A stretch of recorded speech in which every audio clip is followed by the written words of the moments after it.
The two brothers who were murderers, and I said their names were Peter. Thank you, Sweet Pea. Sorry. I said they were Peter and Roger Cook. Now, their names weren't that. It's David and Roger Cooper, I believe. Not what I said. So I apologise. If there is a Peter and a Roger Cook out there, I am so sorry you're not murderers, but maybe you are.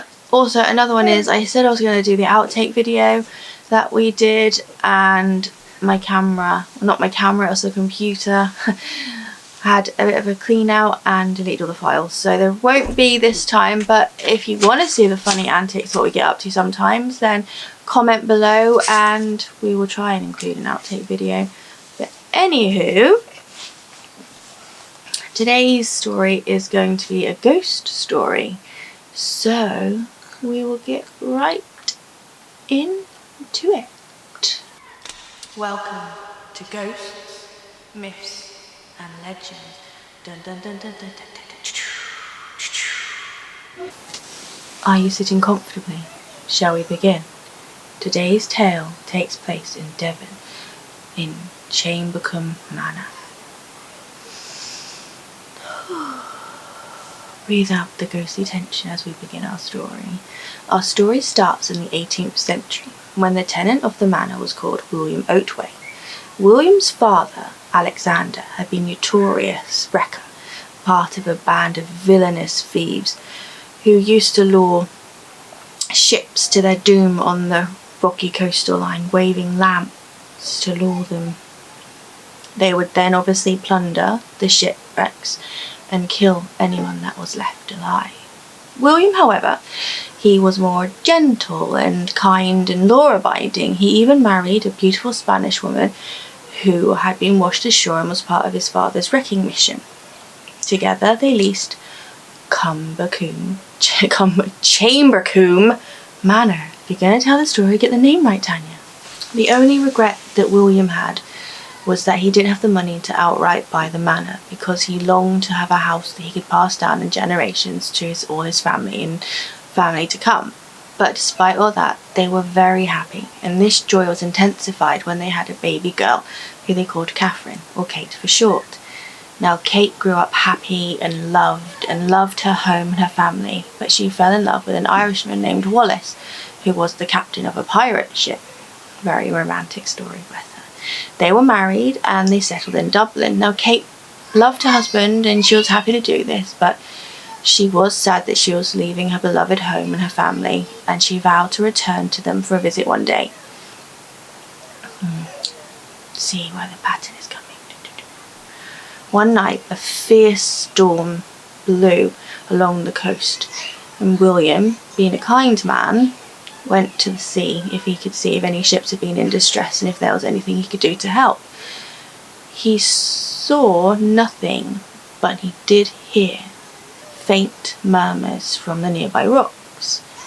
Once he reached the rocks, he found a grievously injured woman whose face was so bloodied and damaged by the pounding of the sea into the rocks that she was unrecognisable.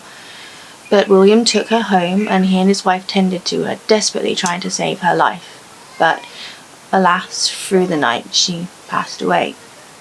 The next day they decided to see if they could find any way of identifying her, so they could, do the honourable thing, put her in touch with her family or whatnot, and let her have a decent burial. But she didn't have anything with her apart from a money belt that was wrapped around her waist.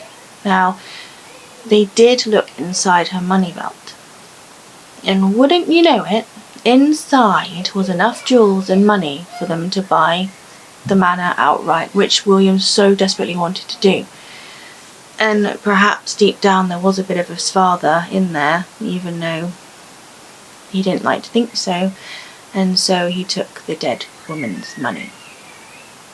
The day after, a ship agent came to the house asking if obviously they had seen or they knew of any bodies that had washed up, because they were looking for a missing female passenger of the wrecked ship. Knowing what he had done, he couldn't say that he had seen her to give her the honourable funeral that they wanted her to have, so he denied all knowledge.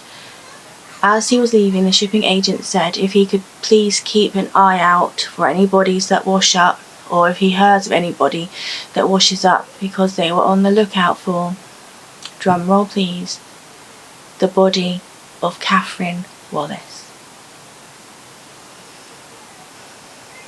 Let that sink in for a minute. Just let that sink in. Of course, now it was too late to do the honourable thing, and so knowing that he had robbed the body of his dead beloved daughter, he did what many a sane person would do. He sealed her up in a secret tomb where she rested for many, many a long moon, and his wife and he deserted Chambercombe Manor, never to return. In 1865, the new tenant was repairing the roof when he came across the outline of a window which he couldn't find any room that matched it. So he and his wife found a partition wall that they thought, this doesn't seem to go anywhere, but there's definitely a chamber in there. Breaking a small hole, they peered in and found a 4-poster bed surrounded by musty, decaying curtains. They managed to make a bigger hole in the wall, and inside they scrambled. Pulling aside the musty curtain, they found on the bed a pearly white skeleton. And it was after this discovery that the freed spirit of Kate was let free to roam her beloved childhood home. And since that day, her footsteps have been heard roaming the corridors of the childhood home where she grew up and where she had her happy memories, and soft moaning coming from inside that secret chamber that was sealed all those long ago, by a desperate man who just wanted to put down roots and an everlasting home, but who robbed his daughter of the chance of a proper burial. You can visit Chambercombe Manor in Devon, where there are many other ghosts there that wait your company. So look them up online, book a visit, and maybe you can say hi to Kate while you're there.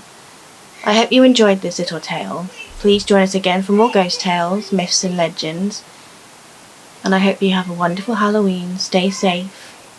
Keep those pumpkins lighted so that you keep those ghosts at bay. Good night, God bless. I love you. If you liked this video, if you want to see more like it, please like and comment. Subscribe to me if you like this. I love doing ghost stories. I'm happy to do more. Give it a thumbs up. And once again, have a lovely day. Bye bye.